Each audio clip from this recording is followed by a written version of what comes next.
Comparing the Galaxy S24 and the Galaxy S23 will hopefully give users looking to upgrade their phone to a top-flight Samsung handset a good idea of whether to buy a phone now or hold off on splashing their cash.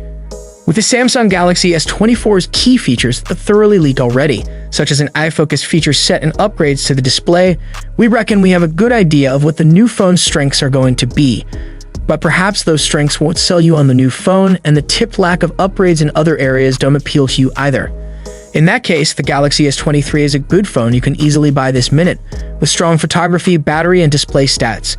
Even once the Galaxy S24 is here, the S23 may still be the right choice for some users, since it'll likely share several of the newer phone's features, but cost noticeably less. Below, we pool what we know about the Galaxy S23 and what we've heard about the Galaxy S24 to see what similarities and contrasts we can find. The Galaxy S24 may arrive in January 2024, perhaps on the 17th at an event in California. If that rumor turns out to be bogus, and we expect we'll at least see the new Galaxy by February, as we have done in the past. The appearance of regulatory listings for the S24 is certainly indicative of the phone being almost ready to ship. Back in the present, the Galaxy S23 has been on sale since February 2023 and starts at $799. We hope that Samsung won't make the Galaxy S24 more expensive, but since the S23 series saw a price increase outside the US, the chance of escaping a price hike for another year seems limited. Pricing may ultimately be your deciding factor, especially given how there are deals out there that effectively have the Galaxy S23 for free.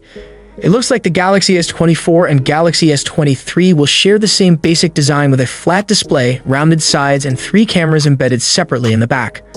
Good for brand consistency, but not great for telling these phones apart at a distance. Some changes have been rumored, though.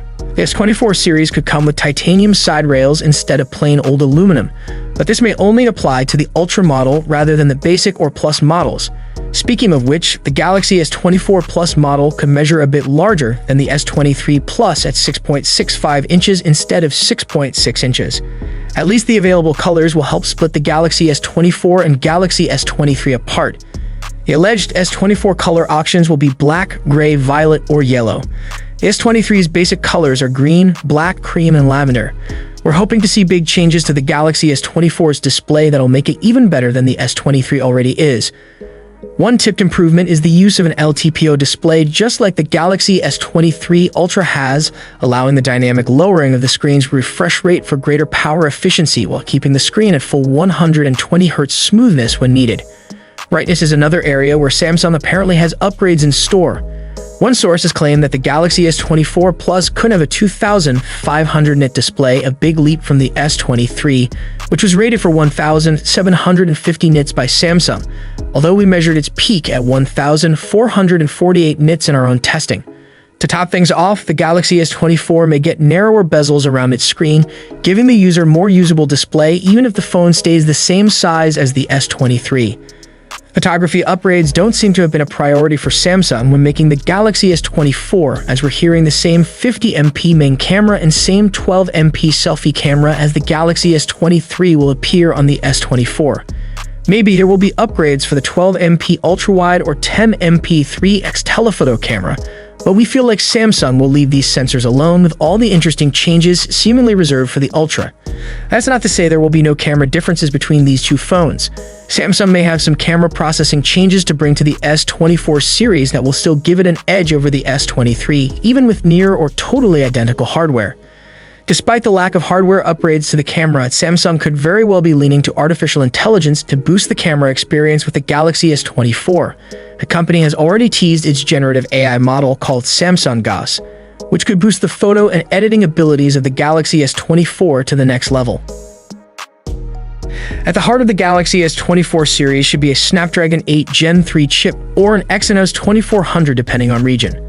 It may also come with a generous 256 GB of default storage on all models, rather than 128 GB on the basic model and 256 GB on the Plus and Ultra, as we saw on the S23 series. The Galaxy S23's Snapdragon 8 Gen 2 for Galaxy chip is focused on power thanks to Samsung getting a custom version of the regular Gen 2 silicon with a higher clock speed and more power for its S23 units around the world. The rumored return to a split between Snapdragon and Exynos chips could mean differences in CPU, GPU, or NPU power between regions, making the S24 buying decision trickier for users wanting the best performance. Rather than raw computing might, the S24 may be tuned for AI-related uses, with Samsung's new Gauss generative AI model likely be a spotlight feature. We're curious how Samsung will put this to use, although we can perhaps look to Google and the Pixel 8 series for inspiration, as we expect Samsung has done. Both the Galaxy S23 and Galaxy S23 Plus had smaller than average battery capacities, but still turned in amazing performances on our custom battery test, beating the competition from Apple and Google. Hopefully, the Galaxy S24 series, which will allegedly use a stacked battery design that will mean more milliamp hours in the same space, will be able to offer even greater performance. Annoyingly, the Galaxy S24 may see only 25 UW wired charging for the basic model again, which is slower than any other Android phone you can get for this price. We'd be happy if Samsung introduced the 45 UW standard already used on the Galaxy S23 Plus and Galaxy S23 Ultra to the base S24 for simplicity and convenience's sake. It's still just a bit too early to draw any meaningful conclusions, but it's looking like the Galaxy S24's big advantages over the S23 could lie in its display quality, battery life, and possible performance and AI abilities. All good possible reasons to hold out for the new model to launch instead of buying your phone today.